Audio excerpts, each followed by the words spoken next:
Karena memang urusan pilkada sini adalah suatu hal yang tentang dengan kepentingan. Pesta, memang kepentingan tidak, memang kepentingan politik.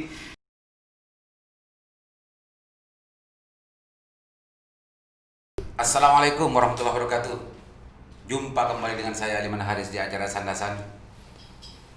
Kali ini kita akan sandasan tentang masalah pilkades serentak di Kabupaten Bangkalan. Assalamualaikum, Dinda. Waalaikumsalam warahmatullahi wabarakatuh. Kanda Liman. Gimana kabarnya, Dinda? Lama nggak ketemu nih. Alhamdulillah baik Kanda Liman. Sibuk ya, sekarang sudah praktisi hukum. Kayaknya laris Dinda ini selama ini, banyak orang yang minta, yang didampingi, yang mempunyai masalah hukum kayaknya, Dinda ya. Alhamdulillah Kanda Liman. Sejak tahun berapa Dinda turun aktif di praktisi hukum itu? Kalau di Bangkalan, seingat saya kurang lebih pastinya tahun 2013. 2013-an ya, jadi sekarang sudah sekitar 7 tahunan. 7 tahun. 7 tahun. 8 tahunan. 8 tahun. Jadi ngelontok urusan pasal per pasal. Makanya Sandasan sekarang sengaja mendatangkan beliau, mengundang beliau untuk bicara tentang masalah seluk-beluk tentang masalah pilkades serentak di Kabupaten Bangkalan. Karena selama ini Dinda Fahri kan sering juga mendampingi ya selama pilkades serentak dilaksanakan di Kabupaten Bangkalan. Pada tahun periode sebelumnya, tahun 2015, 16, 17 ikut bersama beberapa teman-teman ikut mendampingi, dan jauh sebelum itu juga pernah memberi masukan sebenarnya ke pemerintah daerah Kabupaten Bangkalan berkaitan dengan beberapa aturan agar segera untuk diatur untuk menghindari hal-hal yang tidak diinginkan. Kalau tidak salah dulu waktu tahun 2010-2011 kita sudah mendorong ya untuk pelaksanaan pilkades. Karena waktu itu pemirsa di Kabupaten Bangkalan itu mayoritas kades-kades di desa-desa itu PJ dan tidak definitif gitu. Tidak definitif. 2014 keluar Undang-Undang Nomor 6, jadi pilkades serentak itu dimulai. Jadi Dinda ya, itu salah satu sekelumit cerita dari bagaimana pilkades serentak ini dilaksanakan di Kabupaten Bangkalan. Dinda, kan sudah banyak pengalaman nih dari 2015, 2016, 2017.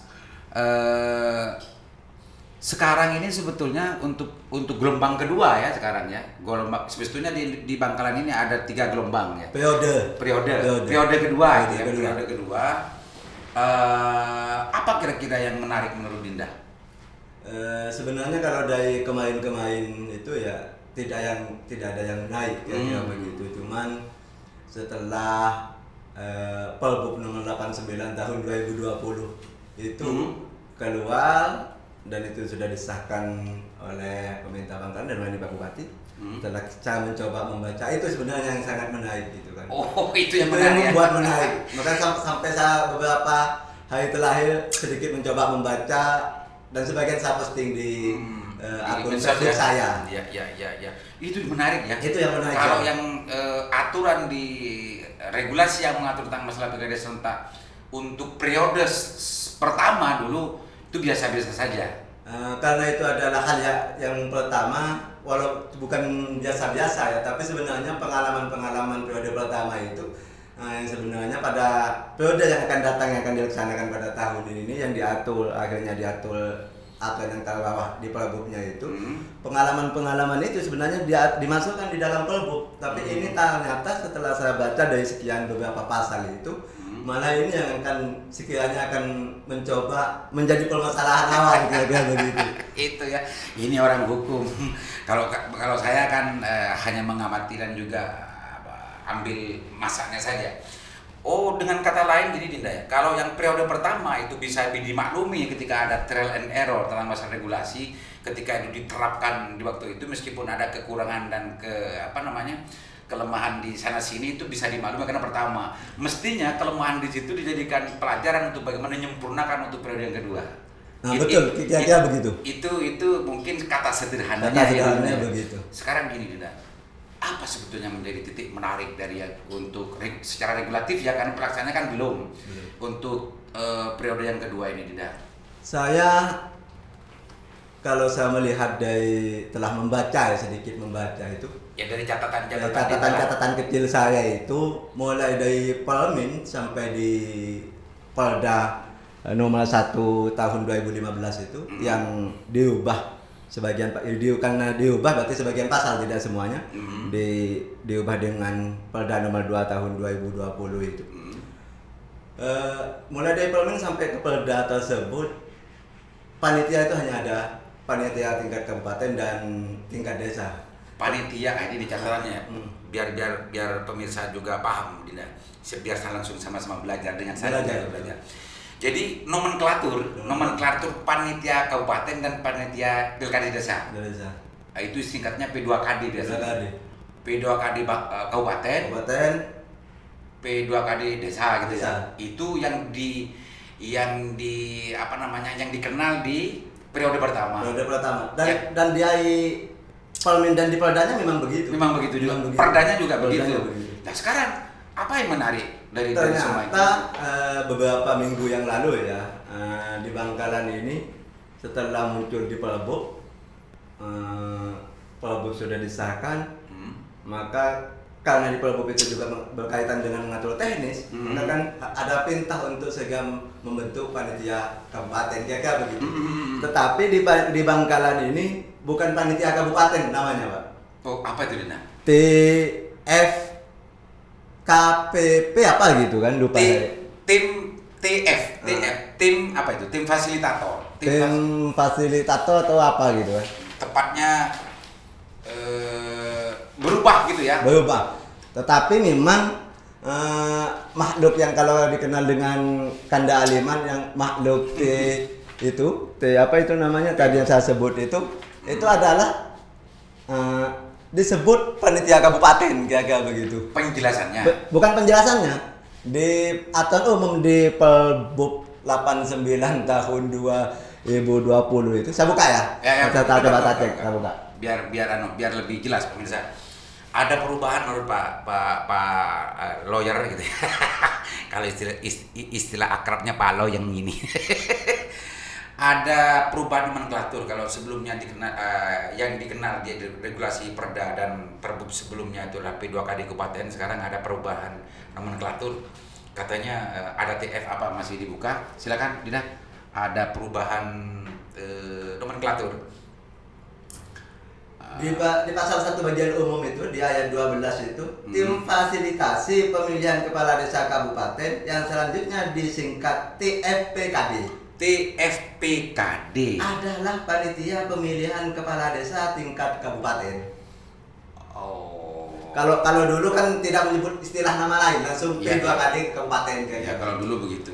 Nah, kalau saya sekilas mendengarkan penjelasan itu sebetulnya tidak menjelaskan apa-apa, tidak menjelaskan apa-apa. Hanya permainan redaksi saja. Karena TF apa tadi itu TFPKD,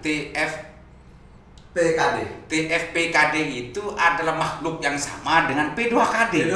Kan begitu. Ya. Karena di keterangannya itu masih disebut adalah panitia kabupaten. Ya.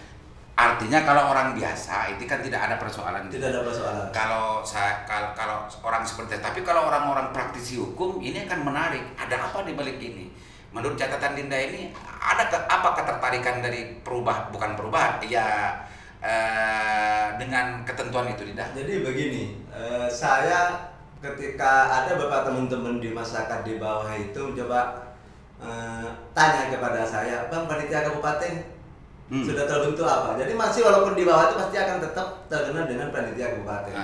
Karena memang tugas TFPKD ini dengan panitia kabupaten yang dianggap panitia kabupaten sebelumnya pada periode sebelumnya itu tugas dan fungsinya sama. Sama gitu. Sama. Setelah saya baca di Pelbuk sama. Sama persis gitu sama ya. Persis. Cuma hanya beda TFPKD. Bahkan di ketentuan umumnya juga menjelaskan bahwa TFPKD itu adalah P2KD. P2KD. Di Pelbuk, di Perdanya itu panitia kabupaten. Oh, di Perdanya panitia kabupaten. Mungkin ya memang harus mungkin saja gitu. Memang biar dianggap kerja saja tim rumahnya Dinda. Atau mungkin ada hal lain gitu. Ada mungkin ada hal lain. Ada hal lain. Kalau menurut Dinda dari sedikit dari sedikit penjelasan dari situ itu kira-kira ada nggak sesuatu yang penting untuk kita telusuri dan juga untuk kita cari apa sebetulnya yang ada di sini? Kira-kira dari perubahan nama ini. Bagi saya sebenarnya tidak penting Tidak untuk penting, dicari, ya. tapi tim Pelumus mungkin Pemda Bangkalan dalam membuat Perbup ini pasti tahu kenapa kok diubah namanya. Oh kira-kira. iya. Pasti Oke. tahu. Pasti, tapi yang pasti itu adalah tidak mengurangi fungsi dari P2KD yang dikenal oleh regulasi sebelumnya. Gitu ya Dinda ya. Itu catatan yang pertama. Catatan yang lain barangkali ada Dinda? Jadi begini, di dalam kalau setahu saya Perbup ini adalah kan merupakan bagian sesuatu yang mengatur sesuatu hal yang tidak diatur di Perda. Atau secara singkat ya, bahwa itu adalah seolah-olah menjadi penjelasan suatu hal yang belum jelas di Perda dijelaskan di Perbup, kira-kira begitu. Apa ya, aturan teknis, Atau lebih teknis. apalagi lebih teknis. Cuman masalahnya adalah setelah asas hukum itu kan tidak boleh aturan di bawahnya itu bertentangan dengan aturan yang ada di atasnya. Kira-kira bukan begitu. Kan biar ini tidak menjadi polemik. Kalau dulu pernah ketika ini dikaitkan dengan proses pelaksanaan pemilihan sebelumnya itu periode pertama itu ada hal-hal masalah berkaitan dengan pendaftaran misalnya. Nah, sebelum masuk itu Dinda, tadi Dinda sudah menjelaskan tentang persoalan mestinya hierarki hukum itu memang Perbup tidak boleh bertentangan dengan Perda. Kalau yang sudah jelas di Polda sebenarnya tidak boleh. Tidak perlu Tidak untuk perlu diatur di di Perbup. Dan tidak perlu diperjelas kembali. Nah, Gitu kan. sekarang yang menjadi unek-unek Dinda sebagai orang praktisi hukum, ada nggak dari sekian banyak aturan yang diatur di Perbup yang baru ini yang menurut Dinda itu ada sesuatu yang tidak berkesesuaian dengan Perdanya? Kalau bicara bersesuaian, ya kan memang ada beberapa hal ya, di antaranya berkaitan dengan perangkat desa. Oh, perangkat desa. Jadi di dalam bunyi pasalnya maupun ayatnya di Perbup itu, di Perbup itu perangkat desa yang mencalonkan diri ini sebagai kepala desa maka harus cuti. Oh, harus cuti. Harus cuti, kira-kira begitu. Kalau dulu harus cuti. Setelah itu cuti ini diajukan permohonannya adalah kepada kepala desa dan tembusan kepada Bupati Bangkalan melalui camat. Dan kira-kira begitu. Dan persyaratan cuti ini harus disahkan pada saat mendaftar. Saat pendaftaran. Saat pendaftaran. Ternyata di Perda nomor 1 itu yang saya pernah diubah pada Perda nomor 2 tahun 2020 itu di pasal 29 itu penjelasannya jelas bahwa perangkat desa yang mencalonkan diri sebagai calon kepala desa maka izin cutinya itu adalah diberikan oleh bupati. Izin cutinya diberikan oleh bupati. Diberikan oleh bupati. Sedangkan di Perbup itu cuti sebagaimana dimaksud, kan kira-kira begitu. Cuti sebagaimana dimaksud itu diserahkan pada saat mendaftar. Pada saat pendaftaran. Pada saat pendaftaran. Tetapi juga di bunyinya di atasnya bahwa cuti itu diberikan pada saat mendaftar. Nah, logikanya adalah bupati itu seharusnya kan memberikan cuti itu sebelum mendaftar. Oh gitu. Kan nggak mungkin ngurus pada saat mendaftar, harus diberi pada saat mendaftar juga. Oh itu ya, artinya kalimat itu justru menjadi iskal gitu ya. Nah, menjadi iskal. Pertanyaannya sekarang adalah karena cuti itu harus diberikan oleh bupati, bagaimana seandainya bupati tidak memberikan izin pada saat mendaftar? Tidak memberikan izin pada saat mendaftar. Berarti kan tidak memenuhi persyaratan. Ya secara normatif begitu. Kalau tidak diizinkan. Kalau tidak diizinkan. Tapi sebetulnya kalau hal semacam itu kalau berhubungan dengan hak katanya gitu ya. Bupati itu sebetulnya tidak mempunyai wewenang untuk menolak atau tidak karena bupati hanya mempunyai kewajiban secara administratif saja, Dinda. Kalau terkait dengan urusan hak katanya sih saya tidak tahu urusan itu, Dinda, cuma ada pemahaman, ada pendapat yang semacam itu. Iya.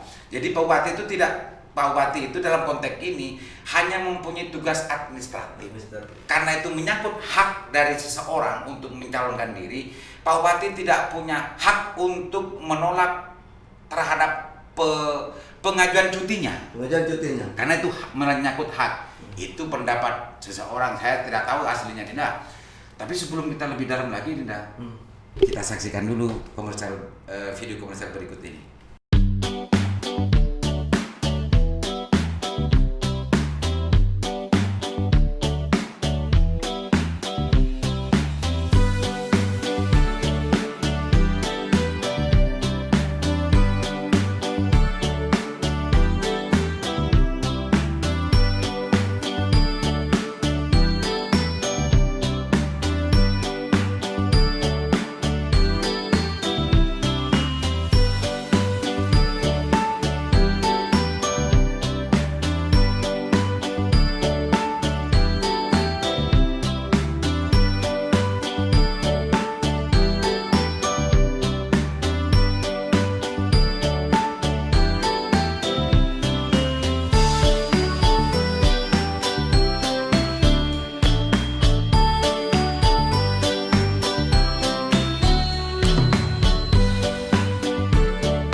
Pemirsa, ini semakin menarik ini pembahasannya. Ini masih satu tentang masalah persyaratan. Sebetulnya kalau Dinda bersedia itu yang menarik lagi tentang persoalan persyaratan dan macam ini apa juga? Apalagi itu? Selain tadi yang ditanyakan Kanda Aliman ini, memang di Polmin sama Polda saya tidak menemukan satu kalimat yang mengatur tentang hari tentang jam kerja. Panitia. Saya ya tentang panitia. Ini yang ngatur masalah panitia. Yang ngatur panitia. Pemirsa, saya lanjut. Tadi itu tentang yang pertama tadi tentang masalah persyaratan ya, persyaratan dari calon. Yang sekarang mau dijelaskan ini adalah tentang masalah kepanitiaan, tugas-tugas kepanitiaan gitu Dinda ya. Karena begini, gimana Dinda? Pengalaman di periode pertama itu karena memang pada waktu itu setahu saya memang tidak diatur berkaitan dengan jam kerja. Yang diatur memang hari kerja. Hari itu adalah hari kerja kira-kira begitu, baik di Permin, di di Perda dan di Perbuknya. Nah, tetapi pengalaman di periode yang pertama itu dulu itu karena ini tidak diatur, maka panitia itu ngambil saingannya sendiri.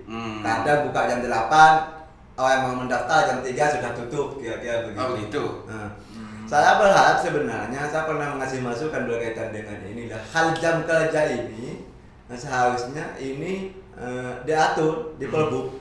Mestinya gitu ya. Begitu karena memang tidak diatur di Perdanya. Gitu. Karena ini dan sekarang Perbuk sekarang ini tidak mengatur berkaitan jam kerja, hanya hari kerja. Setelah saya lihat bahwa pasal yang mengatur berkaitan dengan ini persis sama dengan yang ada di Polda. Jangan-jangan gini dah. Artinya P2KD desa, panitia Pilkades desa itu justru diberi kewenangan untuk mengatur tentang masalah jam kerjanya barangkali. Setahu saya kalau hal-hal begitu itu dulu saya juga pernah menjadi panitia kepala desa di tingkat desa, tapi bukan pada proses yang tahap pertama, tapi yang tidak serentak sebelumnya. Kalau memang itu mau ditafsirkan begitu, sebenarnya kan harus ada perintah yang mengatur tentang itu baik di Polda maupun di Perbuk misalnya. Kira-kira begitu kalimatnya. Sesuatu hal yang belum diatur berkaitan dengan kepanitiaan, berkaitan dengan bila mana itu perlu, maka panitia diberikan kewenangan untuk mengatur sendiri semisalnya. Tetapi ini kan tidak ada perintah yang mengatur begitu. Artinya panitia desa itu boleh-boleh saja ngatur atau tidak kan begitu? Kira-kira begitu. Pemirsa, ini pentingnya bagi orang-orang ahli hukum, orang-orang yang praktisi hukum. Potensi-potensi yang akan menjadikan sesuatu itu akan menjadi polemik, akan menjadi tarik-menarik karena Pilkades ini adalah sebuah elektoral yang memang tidak bukan steril, memang penuh dengan kepentingan gitu kan.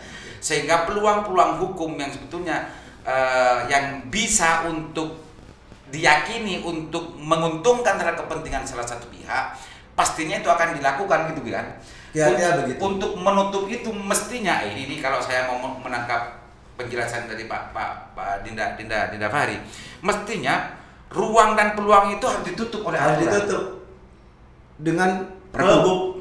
Seharusnya begitu. Biar ini tidak menjadi peluang dan ini dijadikan peluang oleh orang lain yang punya kepentingan. Nah, apalagi disinyalir gitu ya, Apalagi nanti disinyalir. kan P2K di desanya itu adalah orang-orang kelompok kepentingan salah satu pihaknya gitu kan, Dinda ya. Walaupun diaturnya harus mandiri, Oh, harus iya. netral kan begitu, tapi pada faktanya kan sulit. Ya, Kenapa ya. faktanya sulit?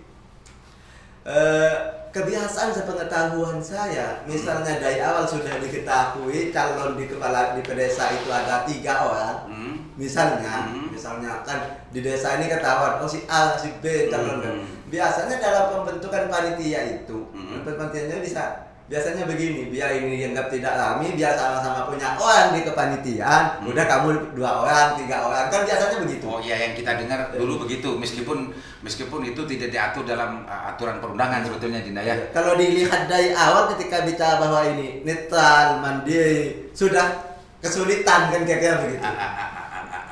Jadi Dinda ingin mengatakan bahwa sebetulnya regulasi ini, Perbup ini menjadi sesuatu hal yang penting untuk menutup seluruh peluang yang kiranya itu akan menimbulkan potensi konflik, yang juga memberikan peluang pada pihak-pihak yang berkepentingan untuk hanya bagaimana menguntungkan terhadap kepentingan sendiri gitu. Sehingga tidak menimbulkan tafsir-tafsir lain. Tadi lain.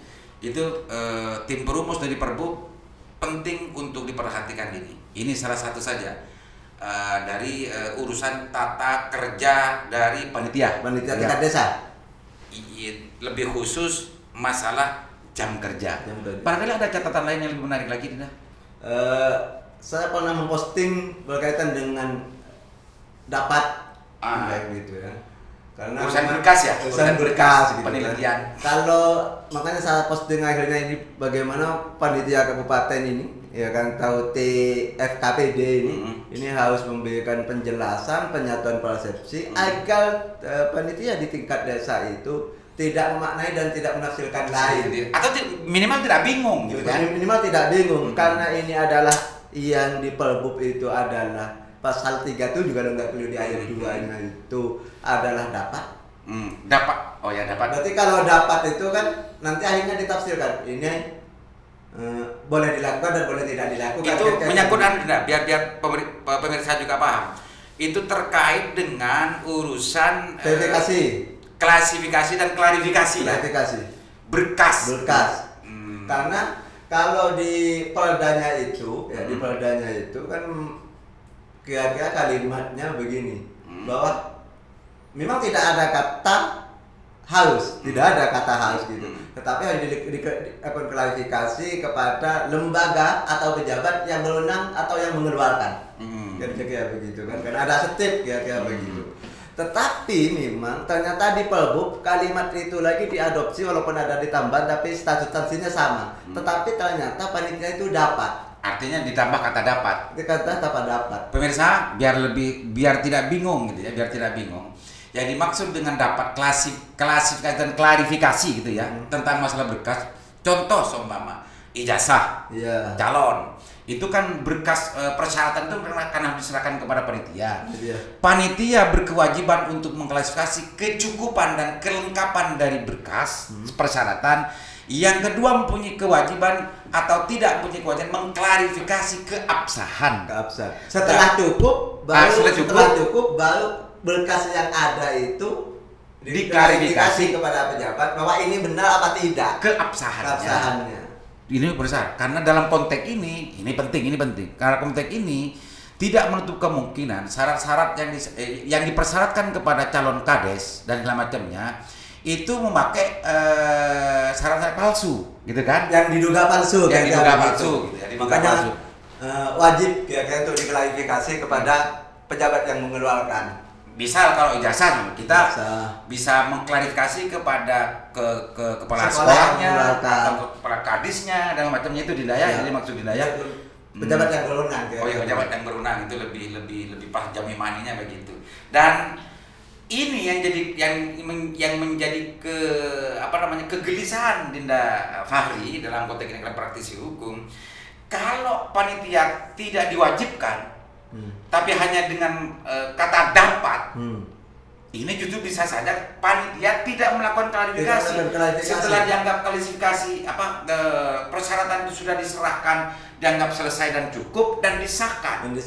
Hanya tidak melakukan klarifikasi kepada lembaga yang mengeluarkan persyaratan itu. Dan tidaknya persyaratannya itu. Dokumen tersebut. Gitu catatannya pemirsa. Dan ini sebetulnya sangat berpeluang untuk menimbulkan sesuatu gejolak di lapangan.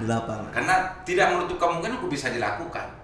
Jangan-jangan ini sebagai praktisi hukum, jangan-jangan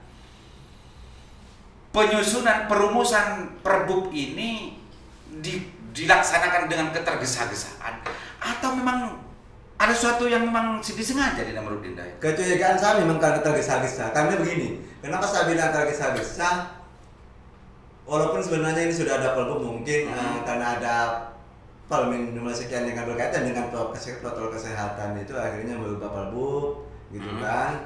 Merubah perbub akhirnya makanya tim panitia kabupaten kan pada waktu itu atau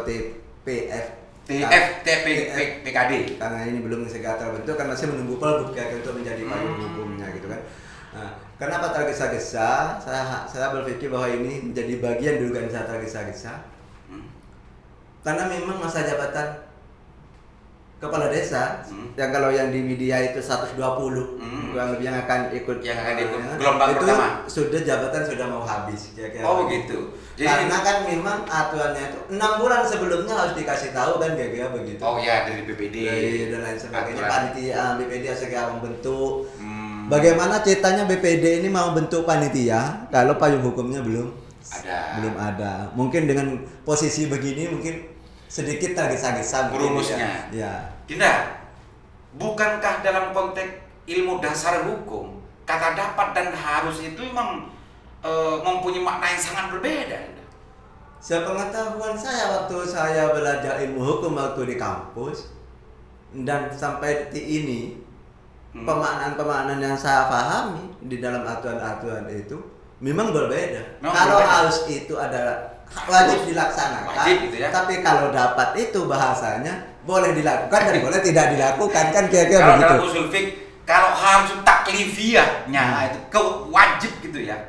Kalau yang dapat itu udah masuk ke dalam hukum jaiz, jawaz, boleh gitu kan, bisa dikatakan mubah kan begitu Dinda.